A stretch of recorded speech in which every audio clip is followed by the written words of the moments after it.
America is on the brink of a second civil war. The government versus the people, the military versus civilians, neighbors versus neighbors. 47% of Americans believe that they'll see another civil war in their lifetime, and that fear is only growing.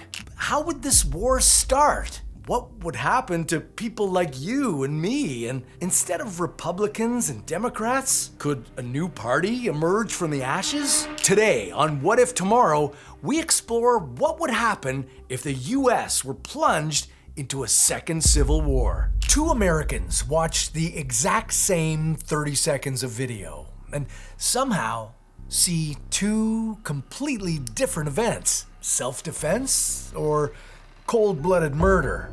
Two different reactions based in two different realities. Sound familiar?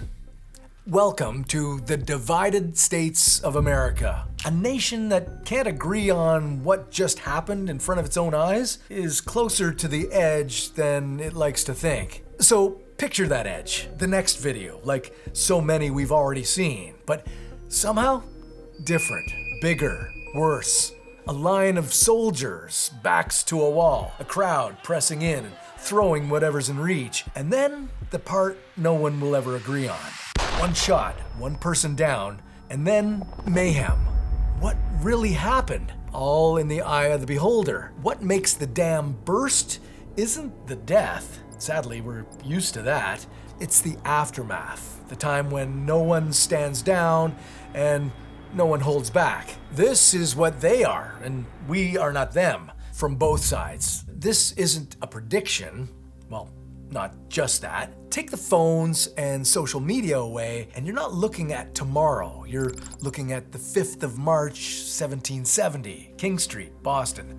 A customs house, fresh snow on the ground, and 5 dead on the stones. America didn't begin with a fancy declaration. It began with a street fight that no one could agree on. Colonists called it the Boston Massacre, the fuse that ignited a revolution. One small thing becomes a very big one. It happened before, and almost half of America believes it could happen again, and soon. What would it look like and feel like?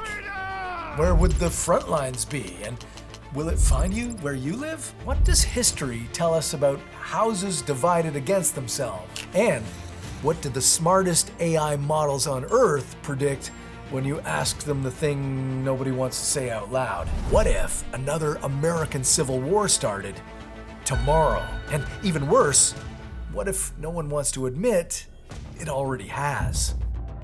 It starts with a raid gone wrong, a city that has sworn it will never back down. Federal officers moving in, local police siding with the community and standing their ground. Two lines facing off, the same flag on their uniforms, but pledging allegiance to two very different ideals. Shots are fired. By morning, dozens are dead. The governor calls it an invasion and refuses to send Washington another dollar. A handful of like-minded states line up in solidarity. That's how a riot becomes a war. Not the first shot, but the first state that decides that it's no longer obliged to obey. Now picture that day. You're nowhere near these events, and yet they surround and inform everything moving forward. Think of an 18-year-old in a small Midwestern town. Every war in her lifetime happened somewhere else, a place on the news, a flag on a forwarded video, something that happened to other people. This is the first one with no somewhere else, no over there. It finds her on her own street, and it finds you. Whoever, wherever you are. It started as a clean argument between governments, states against the federal. A fight you could draw on a map, but it doesn't stay on the map. It can't. That's the part that the clean breakup fantasy, red gets the middle, blue gets the coasts, always leaves out. The red state, blue state mentality has always been misleading. There are 50 different shades of purple, shifting not by state boundaries, but by city versus country, college campuses versus farmland, uptown versus downtown. When the lines in the sand are drawn, millions of people wake up on the wrong side of one, because the other opponent isn't a foreign army, it's your brother-in-law. The woman who does your taxes, half of your group chat. Imagine a quote-unquote enemy that has a spare key to your house. You can flee from a city under siege, but there's no dodging this. Day one feels almost normal. Shelves still stocked, lights still on. No one knows what it is yet, just that something's changed. You size up strangers in ways you never used to, and vice versa. The flag on that truck, the sticker on that guy's laptop, proud veteran on your corner. With you or against you? In a foreign war, you know the enemy by its uniform, but in this one, everyone's a potential double agent. And then it stops being a feeling and starts being footage. You know this kind of video. You've scrolled past other countries' wars for years. Smoke, shaky frames, someone screaming off camera. Except now, that's the overpass you take to work, or the strip mall parking lot where you bought your phone. A cheap drone, the kind that should be used to film a wedding, drops a grenade on a guard position outside your town that you've been to. A power substation goes dark in a crackle of gunfire and takes out half the county with it. A convoy burns on the interstate. None of this looks like the history books. No front lines, no grand battles, just your own streets on fire in a vertical video. A name you know turns up in the group chat, past tense. That's when it truly gets real. Not when it started, but when it takes someone you know. By the end of the first week, some people are already gone, loading the car, leaving a house they'll never sell in a neighborhood that stopped being theirs. Refugees in their own country, sorting themselves by red and blue and toward whichever side they think they'll be safer on. America has sorted itself like this before. We just told ourselves we'd never do it again. Freedom of speech now feels like it could maybe cost you something. You think twice before you post. Peel that sticker off your car. At a checkpoint, and yeah, there are checkpoints now, you learn to read which answer the kid with the rifle is hoping for and give them that one. Better safe than sorry. Us and them continue rubbing shoulders uncomfortably. The marriage where two partners once laughed about canceling each other's vote out. Your kid's friend who can't come over to play anymore because his parents picked the other side. Shared custody across checkpoints. Thanksgiving now a demilitarized zone. And the ones who stay? Well, they adapt faster than you'd believe. Sarajevo was a modern European city that had hosted the Olympics, but within weeks after the shooting started, the people learned which side of each street the snipers could see, how to heat a room by burning furniture, what a gold watch was worth in eggs. That's the part nobody pictures from the comfort of their scroll. You don't spend a war slinging hashtags at each other. You just try and survive the horror. Before we ask the machines how big this conflict gets and how it ends, a question. Regardless of your politics, could you actually do it? Not just argue with these people, but fight them. Take up arms against them. Now, hold that in the back of your mind. We're going to circle back to it at the end. For most of our lives, people have only talked about a second civil war in conspiracy theory chat rooms, but now it's something that the pollsters actually measure. So let's start with when and why this question stopped sounding crazy. In one recent survey, around 43% of Americans say they think a civil war is at least somewhat likely. In another, 47% say they expect to see one in their lifetime. Now, the share of Americans who say a civil war is not only inevitable, but necessary, is much smaller, only a few percent. But still, in a country this size, that's millions of people actively rooting to see it happen. And this time, we can't just hang it on crazy Americans. We're focusing on America because America has the guns, the bomb, and the world's reserve currency. But if you think this is a uniquely American illness, look out almost any window on Earth. Across the democratic world, the same fever is spiking. Crowds in European capitals. Figures who once lived on the fringes are now filling stadiums. Different languages, but eerily similar words. Invasion, traitor, us, them. What changed? Well, the short answer, trust collapsed. Trust in the government, the courts, the press, even the guy across the table at Thanksgiving. Trust in truth itself. When a country loses the ability to simply agree on the ground rules and which videos are real, it loses the one thing that's been holding it together the whole time. And it cuts both ways, left or right. The trust is gone in both directions. Once people start trusting the courts, the press, each other, every disagreement starts to feel like a threat. And that's how distrust becomes escalation. There's a darker tell, too. Gaming out Civil War 2.0, even for fun, used to be taboo. Now people have gotten much cozier with the idea. Witness the memes about which side has more guns, smug little maps predicting who would win with thousands of laughing comments like we're debating a ball game, not a bloody armed conflict in our own backyard. Very often, it's only clear in hindsight how close the tipping point is. A congressman once nearly beat a senator to death with a cane on the Senate floor, and still, the country didn't realize it was on a slippery slope until there was no turning back. And that fear that we opened on, well, it's not paranoia. It's basically already reality. Political violence doesn't make us flinch like it used to, like it should. Federal agents using force against a local governor's will. State houses openly daring Washington to make them comply. None of it is a war, but all of it is kindling. Sparks fly day and night from the left and the right. So what if one of them lights a fire that no one can or truly cares to put out? We asked each of the biggest, most advanced AIs what the future likely holds. All four predicted the same loser, and it's probably not the one you'd guess. But first, what lessons can we learn from the past? History already has receipts, and it tells several recent and surprisingly similar stories about modern, comfortable, seemingly stable countries that were suddenly and savagely torn in half. Take Northern Ireland, a wealthy, cultured, English-speaking corner of a Western democracy. For 30 years, it simmered in a low-grade civil war. Checkpoints on the way to school, bombs in the shopping district. A whole generation grew up thinking soldiers on the corner were a normal part of the scenery.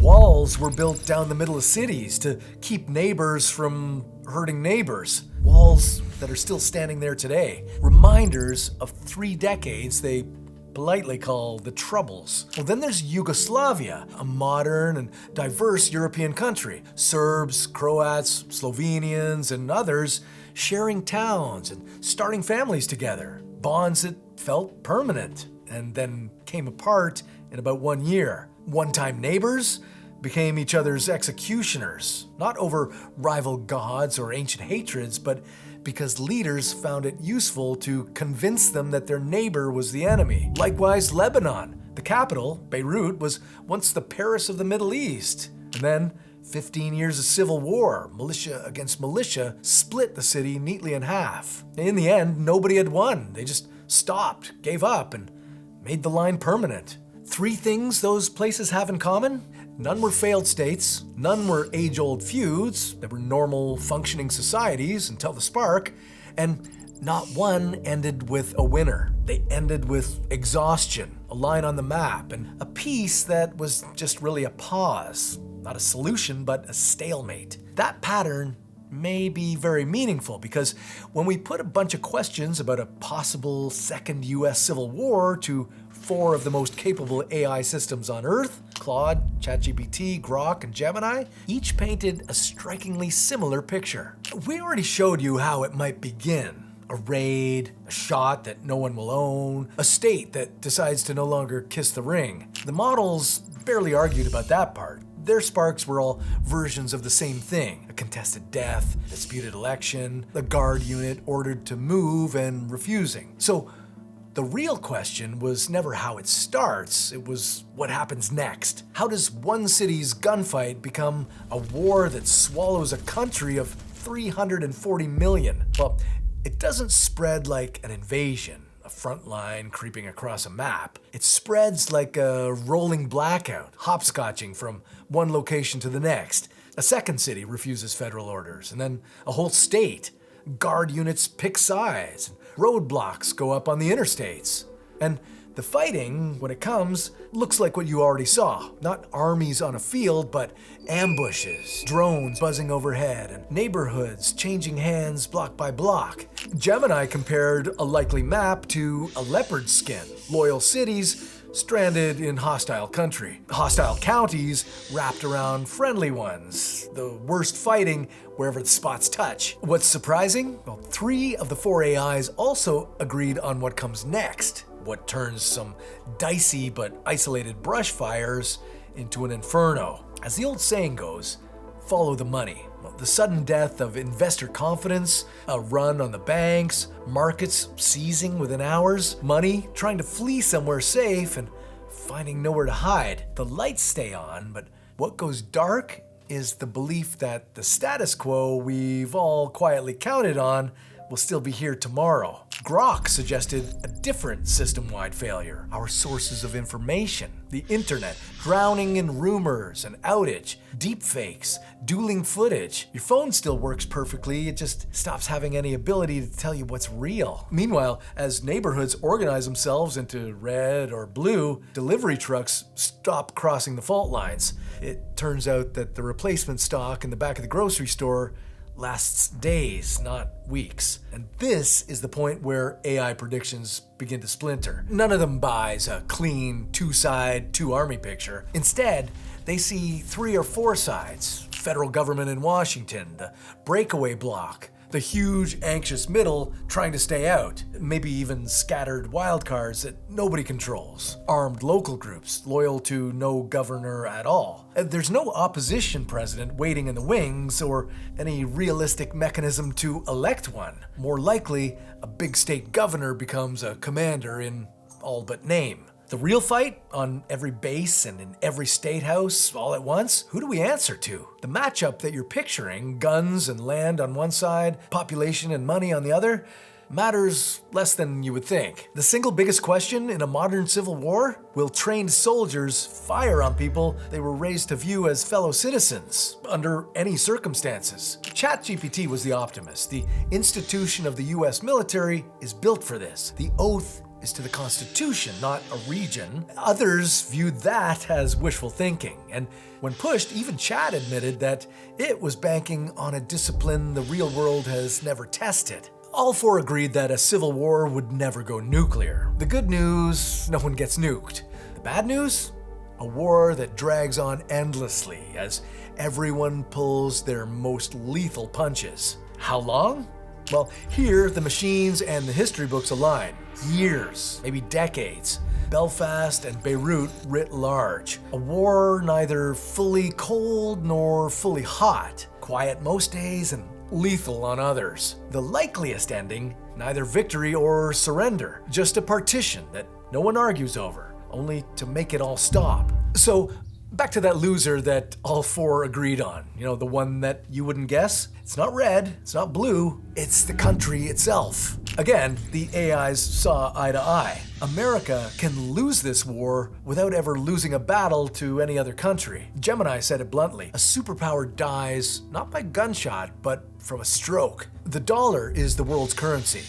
The day the world stops trusting it, the economy detonates. To dethrone America, you don't have to capture DC. All it takes is for the United States to stop functioning as United States. And then, whoever's left standing, red or blue, inherits the ashes. But when asked to identify their own blind spots, the AIs admitted that they can't help but think of people as rational actors. Yet, war defies all reason. In 1914, Europe's economies were too tangled for war to ever be possible. Rwanda's genocide was economic suicide, and legitimacy can vanish overnight. The Soviet Union was eternal in 1988, and by 1991, gone.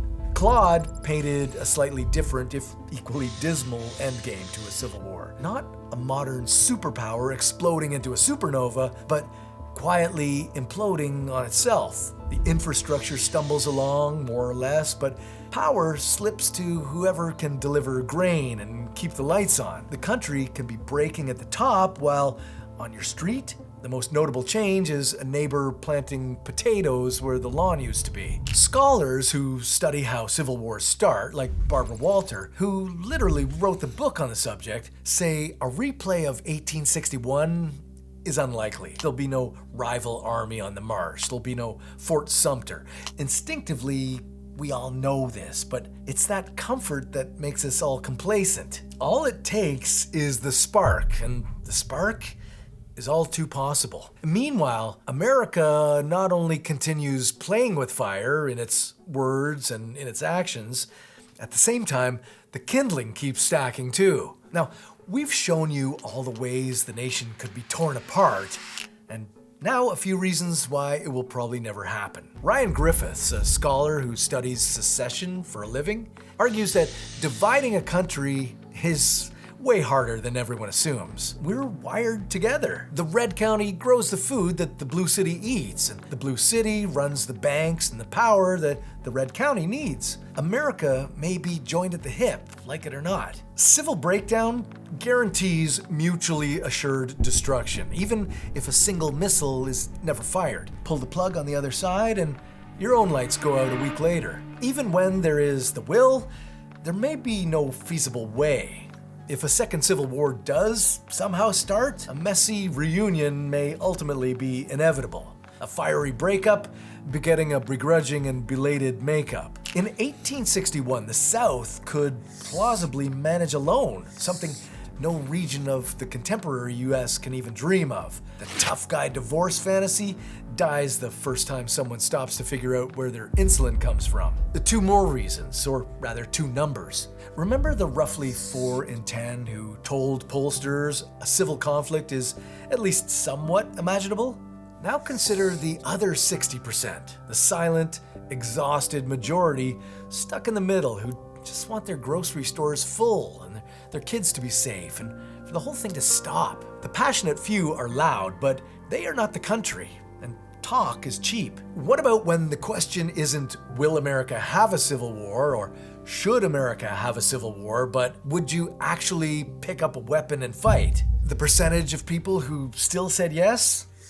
Less than 4. A civil war needs millions of true believers willing to put on a uniform and shoot their former neighbor. But ask who's willing to do more than just make angry comments on social media, and suddenly almost everyone remembers, oh, I got laundry to do, Which brings us back to the question I asked earlier. Could you raise a weapon against a neighbor, a cousin, or the guy who coached your son's basketball team? It won't be a president or a general who decides if this becomes a reality. It'll be ordinary people, people who look a lot like you. Could you do it? Well, luckily for the vast majority of us, the answer remains a resounding no. But what do you think might happen? Do you think America's on the verge of a civil war? Or do you think it might just be blown a little bit out of proportion? I'll be reading all your comments, so let me know.